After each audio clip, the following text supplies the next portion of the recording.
Here's a strange fact. The person who feels the most trapped financially in your neighborhood is probably not the one making the least money. It's the one making six figures who still panics when the car needs a new transmission. I want to introduce you to two people.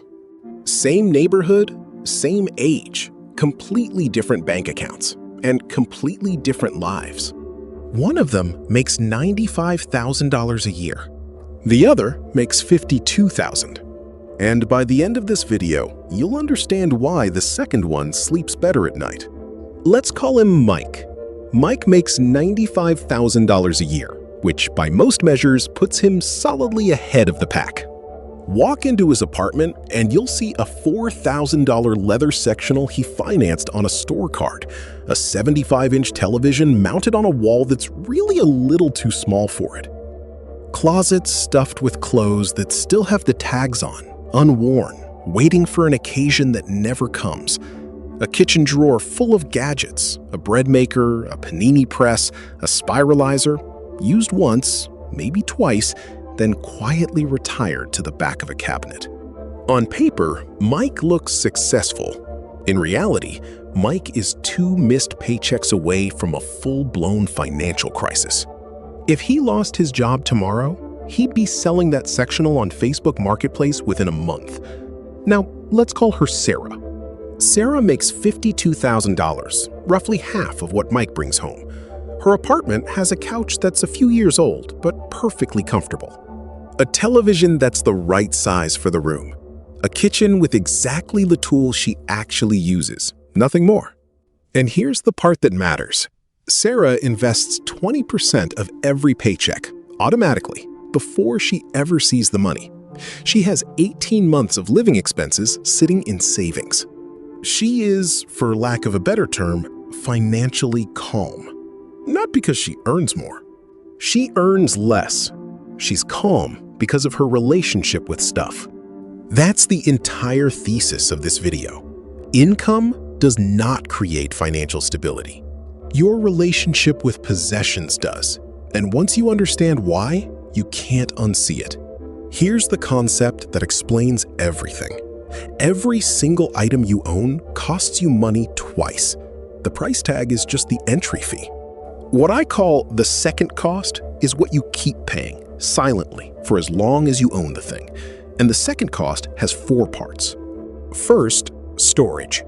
Space costs money. And in a big city, that can run $30 to $50 per square foot per year. A treadmill takes up about 20 square feet of your home. Do the math, and that treadmill is charging you $600 to $1,000 a year in rent for the privilege of holding your laundry. You're not storing a treadmill.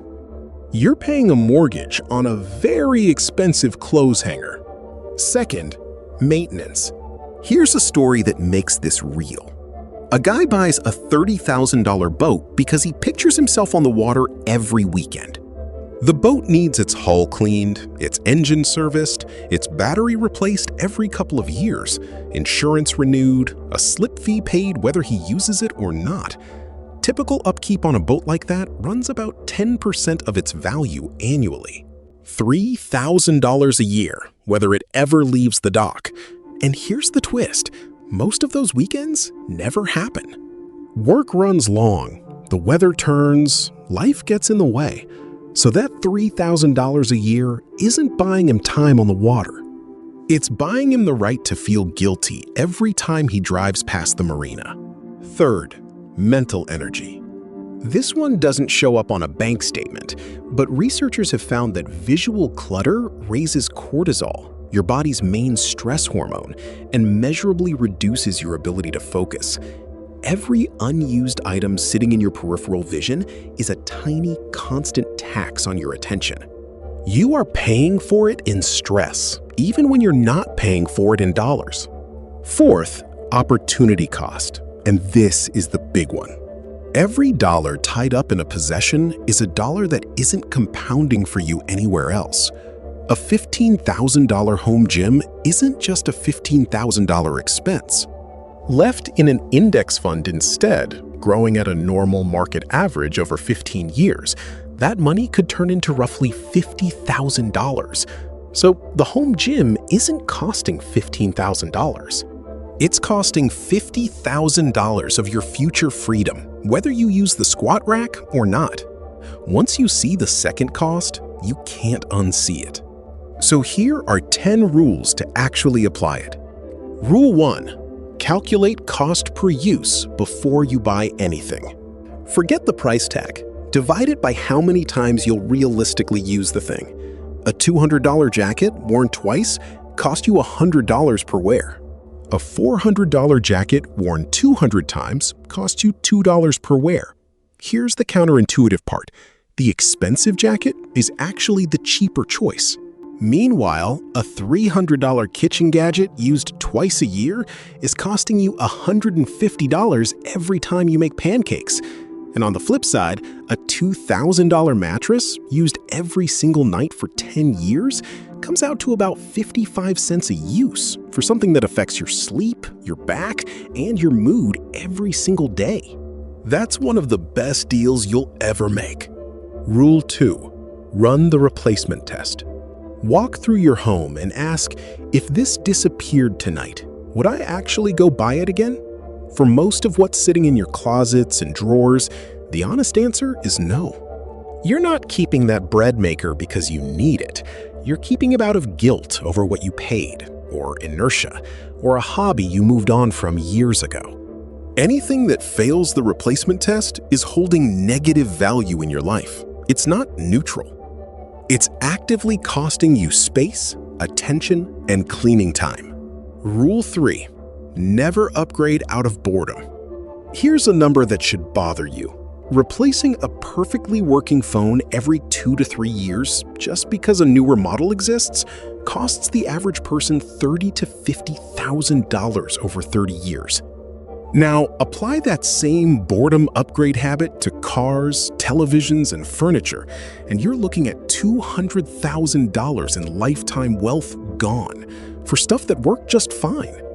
The rule is simple. An item earns its replacement through mechanical failure or a genuine inability to do its job.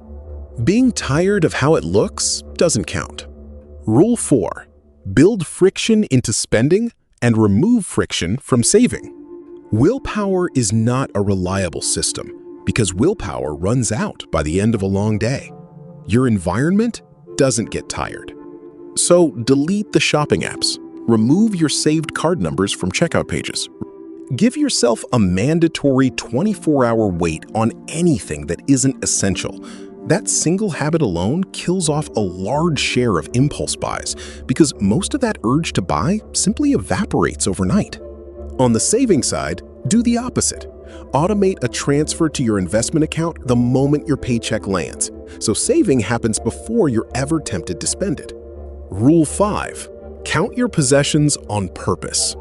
Most people wildly underestimate how much they own, and counting forces a kind of honesty. If you actually sit down and realize you own 47 shirts, buying a 48th suddenly feels ridiculous instead of exciting. Set a hard ceiling, maybe 30 clothing items, maybe 15 books at a time, and enforce a one-in, one-out rule once you hit it. Rule 6. Rent or borrow before you buy. Every new hobby feels like it needs its own dedicated gear on day one, and that's exactly how closets turn into museums of past enthusiasm. Camping equipment used once, a guitar gathering dust, a sewing machine still in its box. Rent the kayak. Borrow a friend's camera. If the hobby sticks, you'll know exactly what gear you actually need instead of guessing as a beginner and buying the wrong thing. Rule 7. Understand the lifestyle multiplier effect. Nothing you buy exists in isolation. That boat needs a trailer, a vehicle that can tow it, safety gear, a storage slip, and insurance. A home gym needs flooring, mirrors, ventilation, maybe an electrician. A $5,000 purchase quietly turns into a $12,000 lifestyle. And it works in reverse too. Sell the core item and the entire web of costs around it disappears with it. Rule 8. Define enough before your income grows. If you never draw a finish line for your lifestyle, Your spending will always expand to match whatever you earn, which is why plenty of people making $300,000 feel just as trapped as people making $80,000. Decide in advance what a sufficient house, car, and wardrobe look like for you. If $60,000 a year covers your version of enough and your income eventually jumps to $150,000, that $90,000 gap goes straight into building wealth instead of quietly inflating your lifestyle. Rule 9, and this might be the most important one. Measure your wealth by optionality, not by accumulation. Forget the car in the driveway. The real question is, can you walk away from a job that's destroying your mental health? Can you take 6 months off to care for a family member? Could you start a business without panicking about rent? Someone earning $80,000 and spending $45,000 has enormous freedom to choose. Someone earning $200,000 and spending $195,000 has none. Every object you buy is a small trade against your own future freedom. Rule 10. Declutter in small cycles, not annual purges. A big yearly cleanout feels productive for a weekend, but within 2 years, you're right back where you started because the underlying habits never changed. Instead, remove just 3 items a week. It's sustainable. It catches accumulation before it snowballs, and over time, it teaches you something more valuable than a tidy closet. It shows you the exact emotional moments that trigger you to buy things in the first place, and that reveals the real pattern underneath all of this. There are 2 cycles running in most people's financial lives. The destructive cycle looks like this.